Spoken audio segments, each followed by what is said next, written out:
लाखोली तामसी बंदर रस्त्याची दुरावस्था, डांबर कधी पडणार, नागरिकांचा सवाल.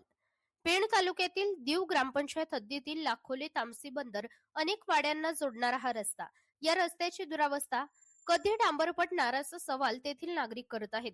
लाखो रुपये खर्च या रस्त्यासाठी झाले, परंतु कामाची मुदत संपून सुद्धा रस्त्यावर अजून डांबर पडणार की नाही हे माहीत नाही.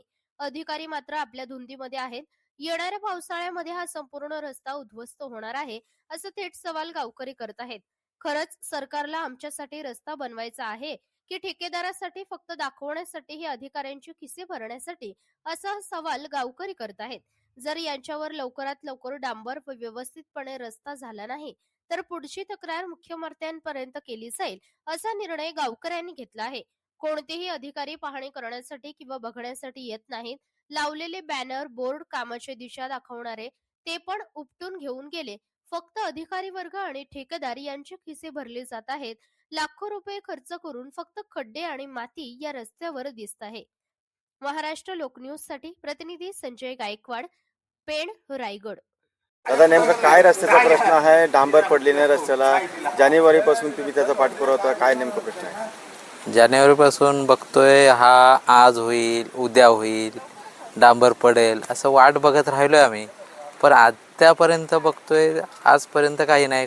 मध्यंतरी त्यांनी खड्डे खणून कुठला रस्ता आहे हा खरं तर घोडाबंदर रस्ता आहे, वडाव घोडाबंदर रस्ता आहे. पण त्याच्यात तिकडं बोर्ड लागलेलं दिसतंय तामसी बंदर रस्ता, असा तो रस्त्याचा दिसते. लाखोले तामसी बंदर असा रस्ता दिसतो. किलोमीटरचा रस्ता तरी हा जवळजवळ 3-3.5 किलोमीटरचा रस्ता आहे.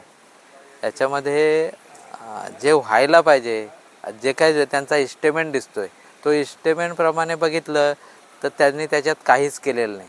फक्त नुसतं चिपा अंथरल्यात. रस्ता तर तयारच होता, त्याच्यावर फक्त चिपा अंथरले, थोडीशी डांबर मारली, त्याच्यावर खडी टाकली, रोलिंग केली. ह्याच्या पलीकडे आज तागायत काही केलेलं नाही. आम्ही वाट बघतोय की बाबा आता होईल, नंतर होईल. काही इथले स्थानिक विविध पक्षांचे कार्यकर्ते आहेत, ते सांगतात आता करू, मग करू, असं सगळं चाललंय. आम्ही वाट बघतोय. जवळ आला, पावसाळ्याच्या आधी जर पाणी नाही पडलं तर मग इथं रस्त्यावर तलाच होणार. त्याला नक्कीच होणार. इथं ही सगळा रस्ता वाहून जाणार, केलेला रस्ता. ही डांबर निघून जाणार असेल, तो खडे निघणार आणि मग खड्डे पडणार याला. बाकी काही राहणार नाही. तुमची पार्श्वभूमी पुढची कशी असणार आहे? मी ह्याच्या पुढे जाऊन आमचा ग्रामविकास मंडळ मलेघरवाडी म्हणून आहे, त्याच्या माध्यमातून मी डायरेक्ट मुख्यमंत्र्यांना ह्याची कंप्लेंट करणार आहे. कारण हा मुख्यमंत्री ग्राम सडक योजनेचा भाग आहे. आणि मुख्यमंत्री ग्राम सडक योजनेचा भाग असताना गेल्या वर्षी ऑक्टोबरमध्ये याला मंजुरी मिळाली असताना या ऑक्टोबर म्हणजे डिसेंबर 25मध्ये 2025 डिसेंबर 2025मध्ये त्याचं काम पूर्ण झाल्याचं दाखवलंय. आणि प्रत्यक्ष कामाला सुरुवात त्यांनी करताना केली जानेवारी 2026मध्ये.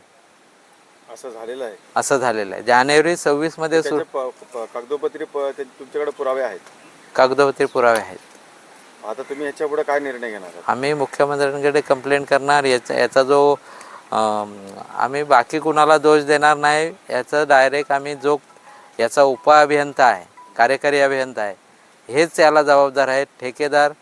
त्या ठेकेदारावर नियंत्रण ठेवण्याची जबाबदारी ही त्या अभियंत्याची आहे. मात्र त्यांनी याच्यावर काय बघितलं, कुठंही काय पाहणी केली? मध्ये मध्ये त्या कशा पद्धतीच्या आहेत? मोऱ्या बसवल्यात, त्या खोदलंय ते शेतीला घातक अशा त्या मोऱ्या बसवल्या गेलेल्या आहेत, ज्यातून पाणी जायचं. त्याचा उद्दिष्ट आहे की शेतातलं पाणी निचरा व्हावा, हा उद्दिष्ट आहे. मात्र तो उद्दिष्ट त्याच्यातून साध्य होत नाही आणि त्याच्यामुळं शेतकऱ्यांचं मोठं नुकसान होईल. याची जबाबदारी पुन्हा या मुख्यमंत्री ग्रामसडक योजनेचे काम करणाऱ्या ठेकेदाराची असेल. तोच शेतकऱ्यांचं नुकसान करणार आहे. आणि त्याच्यानंतर दुसरी गोष्ट अशी की त्याला जबाबदार आणखी त्याच्यावरती जो कार्यकारी अभियंता आहे या योजनेचा, ग्रामीण रस्ते विकास विभाग आहे, तो ह्याला जबाबदार असणार आहे. शेतकऱ्यांचं नुकसान होणार आहे, लोकांचं जनसुविधेपासून नुकसान होणार आहे. सुविधा लोकांना त्याचा लाभ होणार नाही. एवढा सरकारचा खर्च होऊन लोकांपर्यंत त्याची सुविधा उपलब्ध होणार नाही. याला जबाबदार सर्वस्वी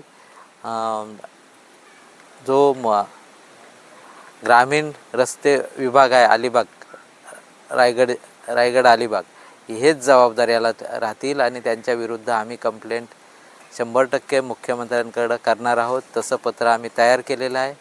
फक्त आम्ही वाट बघत होतो की बाबा आतापासून डांबरीकरणाला सुरुवात होईल असं लोकांकडून कळत होतं, म्हणून आम्ही ते पत्र थांबवलेलं आहे. मात्र आता ते पुढं आम्ही पत्र फॉरवर्ड करणार.